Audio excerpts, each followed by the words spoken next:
ఢిల్లీ ఎన్నికలకు సంబంధించినటువంటి వేడి బాగా రాజుకుంది. నిన్నటితో ప్రచారం ముగిసింది. పోలింగ్ జరగబోతుంది. 8వ తారీఖున ఫలితాలు వస్తాయి. దీనికి సంబంధించి చాలా ఆమ్ ఆద్మీ పార్టీ దూకుడుగా వ్యవహరిస్తుంది.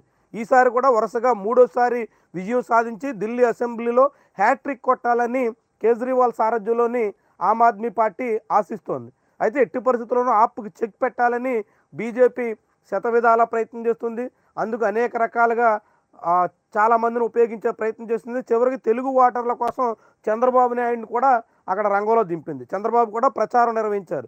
2 రోజుల పాటు ఆయన కేజ్రీవాల్ మీద దాడి చేసేటువంటి ప్రయత్నం చేశారు. ఢిల్లీని భ్రష్టు పట్టించారు అన్నట్టుగా కామెంట్ రాశారు. ఇదే చంద్రబాబు 5 ఏళ్ల క్రితం కేజ్రీవాల్తో కలిసి మోదీని తిట్టారు.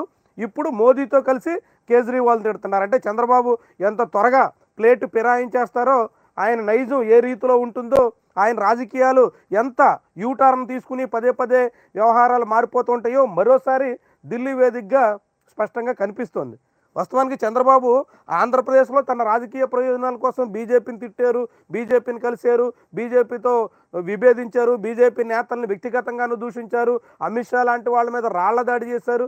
ఇదంతా ఓకే, ఆంధ్రప్రదేశ్ రాజకీయాల వరకు ఆయన అవసరాల రీత్యా, ఆయన పార్టీ భవిష్యత్తు రీత్యా చేశారని అనుకోవచ్చు.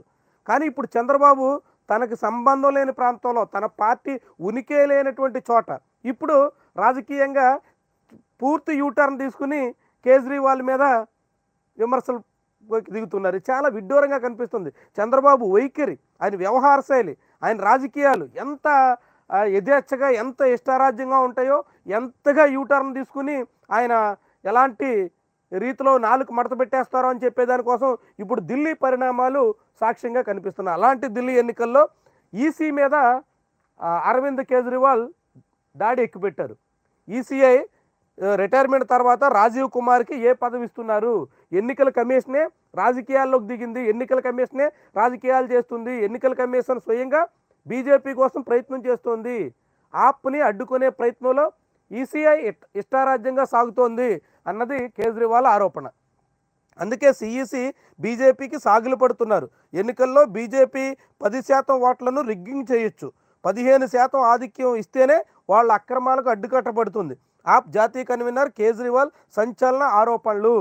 గవర్నరా, రాష్ట్రపతి పదవా నీకు ఏమిస్తున్నారు అని చెప్పి రాజీవ్ కుమార్ని కేజ్రీవాల్ ప్రశ్నిస్తున్నారు. అంటే ఈసీఐ తీరు మీద ఇప్పటికే అనేక రకాల సందేహాలు ఉన్నాయి. ఆంధ్రప్రదేశ్ ఎన్నికలు మొదలుకొని ఒడిశా, హర్యానా, మహారాష్ట్ర, వరుసగా అన్ని రాష్ట్రాల్లోనూ జరుగుతున్నటువంటి ఎన్నికల్లో ఈసీఐ పారదర్శకత పాటించడం లేదు, గోప్యంగా వ్యవహరిస్తోంది. బీజేపీకి, బీజేపీ మిత్రులకి ప్రయోజనాలు సమకూర్చే పనిలో ఉంది. ఈసీఐ వ్యవహార శైలి అత్యంత అనుమానాస్పదంగా మారింది అన్నది పలువురి విమర్శ.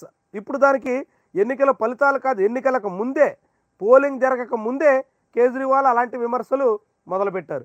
10% వరకు ఓట్లు రిగ్గింగ్ చేసేటువంటి ప్రమాదం ఉంది అంటున్నారు ఆయన.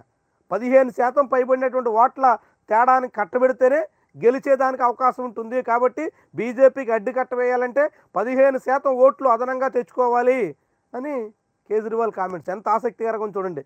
దేశంలో ఎన్నికల వ్యవస్థ, ముఖ్యంగా ఎన్నికల నిర్వహణ ఈసీఐ చేతుల్లో ఉండగా ఈసీఐ పరిస్థితి ఏ రీతిలో ఉందో, పార్టీలు ఈసీఐని ఎంత మేరకు నమ్మేటువంటి పరిస్థితి ఉందో ఈ ప్రకటన మనకి అర్థమవుతోంది.